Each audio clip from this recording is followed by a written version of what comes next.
اپنے معاملات کو ٹھیک کر دیں، سب سے معافی مانگ لیں. یہ جو ہم نے بعض کے ساتھ رکھی نا، یہ بغض حسد کینہ وغیرہ رکھا ہے، اس سے معافی مانگ لیں. پھر اس کے بعد ہم جو نا اپنے بدن کے اعتبار سے صاف سوف ہو جائیں پوری طرح سے. مطلب یہ کہ ہمارے جو بغل کے بال ہیں یا زیر ناف کے بال ہیں وہ صاف کریں، ناخن اپنے جو نا اچھے کاٹ لیں، اور اس کے بعد جو نا اچھی طرح سے غسل کر لیں. کیونکہ راستے میں غسل کرنا ہر ایک کی بس کی بات نہیں ہے. بعض ایئر لائنس جو نا غیر اسلامی ملک میں اترتے ہیں، وہاں پہ تو اس کا نظم بھی نہیں ہے. تو اس لیے آپ یہیں سے جو نا آپ کا جو نا صفائی ستھرائی پوری ہو جائے. ایک لسٹ جو نا آپ کو دی گئی ہوگی، اس کے اندر جو نا کچھ چیزیں ضروری لکھی ہوں گی یا وہاں آپ کو ای میل میں آ گئی ہوں گی کہ کون سی چیزیں مطلب کہ ضروری لینی ہے آپ کو.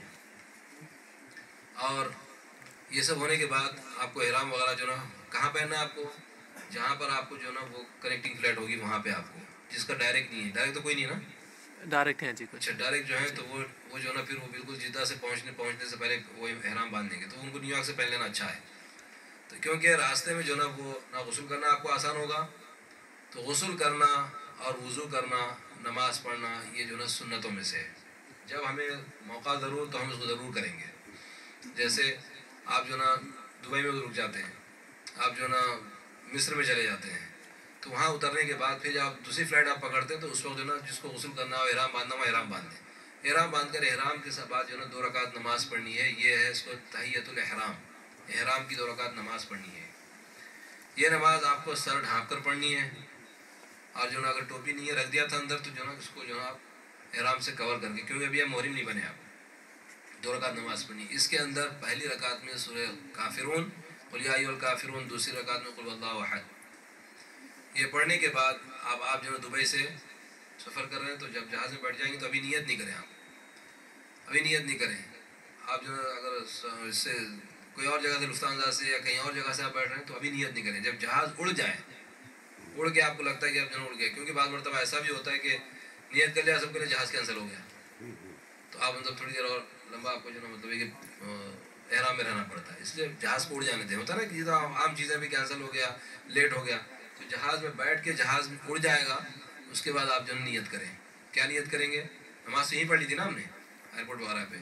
نماز پڑھ لینے کے بعد نیت آپ وہاں بیٹھ کے کریں، کیونکہ ایسا نہ ہو کہ پھر آپ وہاں جاتے ہی ساتھ ہی سونا شروع کر دیے، تو سونا شروع کرنے کے بعد جو نا وہ وہاں سے جو نا پاس ہو گیا میقات سے. ایسا نہیں ہوگا. میقات سے آگے نہیں جا سکتے ہم بغیر احرام کے. اگر جائیں گے تو پھر دم واجب ہو جائے گا، یا تو واپس آئیں، واپس تو آ نہیں سکتے. لہٰذا میقات سے پہلے میقات کب آتی ہے؟ ظاہر ہے کہ جدہ آنے سے جو نا مطلب کہ 1 گھنٹہ پہلے ہوتا ہے، لیکن 1 گھنٹہ پہلے جاگتے ہیں یا سوتے ہیں، کیسی کیفیت ہوتی ہے. اس لیے جیسے ہی سوار ہو جائیں، دبئی سے تو ظاہر ہے کہ 2-2.5 گھنٹے کا سفر ہے، یا ریاض سے 2-2.5 گھنٹے کا سفر ہے.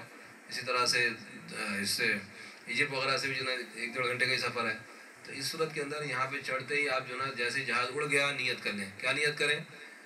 اے اللہ میں عمرے کا ارادہ کرتا ہوں. کیونکہ ہم میں سے اکثر حج کی 3 قسمیں ہیں، اور تفصیل میں جانے کی ضرورت نہیں، کیونکہ اکثر متمتع ہوں گے. ہم تمتع کرتے ہیں، مفرد، قارن اور متمتع. تو مفرد بھی کوئی نہیں ہوگا تو مسئلہ پوچھ لیجیے الگ سے مجھ سے. آپ قرآن کوئی کرا تو وہ پوچھ لیں مجھ سے الگ سے. تمتع کے میں مسائل بتا دوں گا. تمتع کہتے ہیں کہ جس کے اندر آدمی ایک سفر میں عمرہ بھی کرے گا، حج بھی کرے گا، لیکن دونوں عبادتوں کو الگ الگ احرام سے باندھے گا. اس کو کہتے ہیں تمتع. ایک سفر میں دونوں عبادتیں ہیں، حج کی بھی اور عمرے کی بھی. تو عمرہ پہلے ہو رہا ہے، بعض کا عمرہ پہلے ہوتا ہے، بعض کا بعد میں ہوتا ہے. تو عمرہ اگر پہلے ہو رہا ہے تو یہیں سے نیت کیا کریں گے؟ اے اللہ میں عمرہ کرتا ہوں، آسان فرما، قبول فرما. بس اتنا. عربی کے اندر جو نا یاد کرتے ہیں، اس کو یاد ہے ٹھیک ہے. اللہم انی ارید العمرہ فیسرھا لی وتقبلھا منی. اے اللہ میں عمرے کا ارادہ کرتا ہوں، تو آسان فرما میرے لیے، قبول فرما. دیکھیے دعاؤں کے اندر جو نا پہلے قبول ہونا چاہیے، لیکن پہلے کیا ہے؟ یہاں پہ آسان کر دے پہلے، اس کے بعد قبول کر دے. تو آپ کو اس سے اندازہ ہوگا نا مطلب یہ کچھ نہ کچھ تو آئے گی چیزیں. ہاں لوہے کے چنے چبنے پڑیں گے کچھ نہ کچھ، لیکن کریں گے. عشق کا سفر ہے، محبت کا سفر ہے. تو یہ ہو گیا آپ کا. اس کے بعد آپ جو نا محرم بن گئے. جیسے آپ نے نیت کی، نیت کرنے کے ساتھ فوراً تلبیہ پڑھنا ہے آپ کو. لبیک اللہم لبیک لبیک لا شریک لک لبیک ان الحمد والنعمت لک والملک لا شریک لک.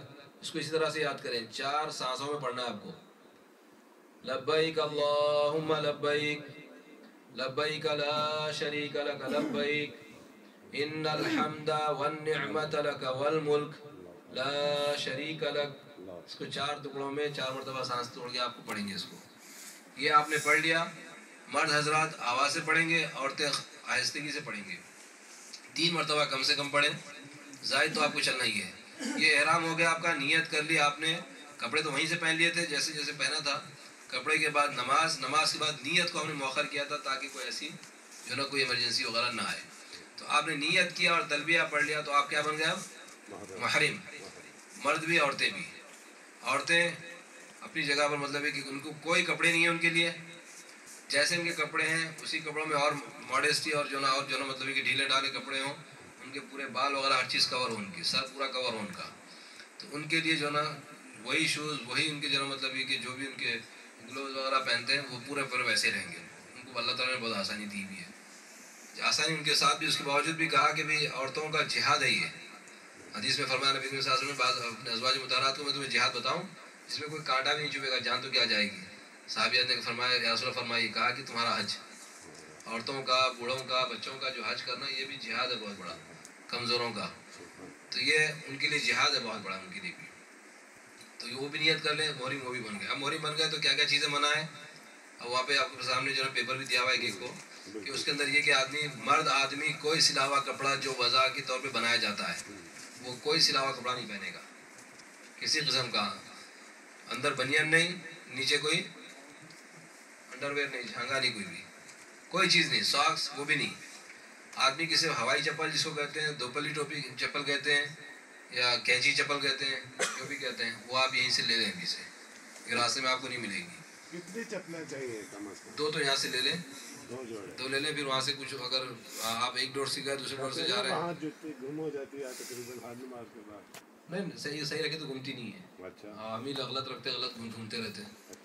تو انشاءاللہ تو وہ جو ہے نا چپل اپنے ساتھ ہو وہ چپل پہنیں گے. یہ مردوں کے لیے بتا رہا ہوں. سلے ہوئے کپڑے نہیں پہنیں گے، اور جو نا مرد کا سر نہیں ڈھپا ہوگا، اور پھر جو نا اس کی جو نا چہرہ نہیں چھپے گا اس کا، اور پھر کوئی خوشبو نہیں لگے گی نہ مرد کو نہ عورت کو. نہ مرد بال کاٹ سکتا ہے، نہ ناخن کاٹ سکتا ہے، نہ عورت بال کاٹ سکتی ہے، نہ ناخن کاٹ سکتے ہیں، نہ خشکی کا شکار کر سکتے ہیں. اور جو نا مرد جو نا ایسی چپل نہ پہنے جس سے سامنے کی جو ہڈی ہوتی ہے یہ ہڈی جو نا اس کی چھپنا نہیں چاہیے. یعنی کینچی چپل وغیرہ. جی کینچی چپل صحیح ہے. یہ ہو گئے مرد، یہ احرام کی جو نا ممنوعات. اگر ایسی چیزیں ہم نے کی کبھی تو پھر جو نا اس کے لیے موقع بموقع پر پوچھ لیجیے گا. اگر بڑا مطلب ہے کہ 24 گھنٹے تک ٹوپی پہن رکھا، سر کور ہو گیا، 12 گھنٹے ہو گئے تو اس کا مسئلہ الگ ہے. تھوڑی دیر اگر چہرہ چھپ گیا تو اس کا مسئلہ الگ ہے. اور ادھر ناخن اگر جو نا 2 کاٹ دیے، 1 کاٹ دیے، بعض کو ناخن دانت سے توڑنے کی عادت تھی، غلطی سے بھی عادت ہے تو توڑ دیا، ایک ناخن کھا لیا اس میں. ایسے کرتے رہتے ہیں، ہوتا رہتا ہے. تو اس صورت کے اندر جان بوجھ کر ایسے کوئی کام نہیں کریں. حج کے معاملے میں آدمی جان بوجھ کر غلطی کرے یا غلطی سے کرے، دونوں حالت میں اس کے پاس دم یا جزا آئے گی. یہ بات لوگ کیا سمجھتے ہیں غلطی سے ہو گیا، جی نہیں، غلطی سے کریں گے تب بھی جو نا دم آئے گا. جان بوجھ کر کریں گے گناہ بھی ہوگا اور دم بھی آئے گا. یہ ہو گیا. اس کے بعد جو نا آپ جدہ پہنچ گئے. جدہ پہنچنے کے بعد جیسے بات ہو رہی تھی کہ بھئی آپ، اب تو الحمدللہ سسٹم بہتر تو ہو رہا ہے، لیکن 2-3 گھنٹے لگتے ہوں، 4 گھنٹے، لیکن آپ تیار رہیں کہ بھئی ہو سکتا ہے مجھے 6 گھنٹے لگ جائیں، مجھ سے 8 گھنٹے لگ جائیں. تیار رہیں اپنے آپ کو. جب آپ امیگریشن سے کلیئر ہو جائیں گے، وہاں پر آپ جب باہر کے سامان نکل کے آپ باہر جائیں گے تو وہاں پہ جو نا انشاءاللہ بندہ بھی حاضر ہوگا، یہاں پہ جو حمزہ بھی ہوں گے، تو وہ آپ کو جو نا دوسرا بھی ہوگا کوئی آپ کو جو نا ریسیو کر لیں گے. وہ آپ دیکھ کے پہچان لیں گے کہ بھئی ہم اس گروپ کے ساتھ ہیں. حمزہ حجن گروپ جو نا اس کے اوپر جو نا حمزہ ٹریول لکھا ہے، آپ جو نا اس کو جان لیں گے سیدھی سی بات. وہاں پر آپ مل جائیں گے سب. اب وہاں سے جو نا سب اکٹھے رہیں. ادھر ادھر کہیں جانا ہے تو بول کر جائیں کہ بھئی میں باتھ روم کے لیے جا رہا ہوں، میں نماز کے لیے جا رہا ہوں، میں جو نا کھانا خریدنے کے لیے جا رہا ہوں. تو یہ سب بول کے جائیں. اس طرح سے جو بھی اجازت لے کے جائیں. اجازت کا مطلب خالی کہہ کے جائیں تاکہ علم رہے. اب جب آپ کو جو نا ایک بس مل جائے گی اس کے لیے ٹائم لگتا ہے. وہ ہر ایک کی پھر پاسپورٹ دیکھتے ہیں، پھر وہ ایک ان کا طریقہ ہوتا ہے، اس کا اسٹیکر نکالتے ہیں، لگاتے ہیں. یہ سسٹم ہے، اس میں کچھ نہیں کر سکتے. کوئی گروپ والا کچھ نہیں کر سکتا. دارالسلام والے کچھ نہیں کرتے، اس میں یہ نہیں کر سکتے، کوئی کچھ نہیں کر سکتے. ان کے سسٹم میں آپ چل رہے ہیں. جب آپ بس میں بیٹھیں گے تو اس کے لیے بس تک جانے کے لیے آپ کو گھنٹے لگ جاتے ہیں. کہیں صبر کریں. جانا کیا وہاں پہ کوئی شادی ہے جو چھوٹ رہی ہے، جلدی سے سارے کی شادی میں جا رہے ہیں، ایسا کوئی مسئلہ ہی نہیں ہے. ہم جب سے یہاں سے چل پڑے ہمارا میٹر آن ہو گیا. جی میٹر آن کا مطلب یہ کہ اب کوئی ٹیکسی کے اندر جو نا کسی کو سواری مل گئی، اب وہ اندر جو نا بیٹھے والا وہ کیا کرتا ہے کہ فلاور شاپ پہ آپ کو روک دیتا ہے، یا وہ مطلب کہتا ہے نہیں مجھے یہاں سے نہیں لے جاؤ،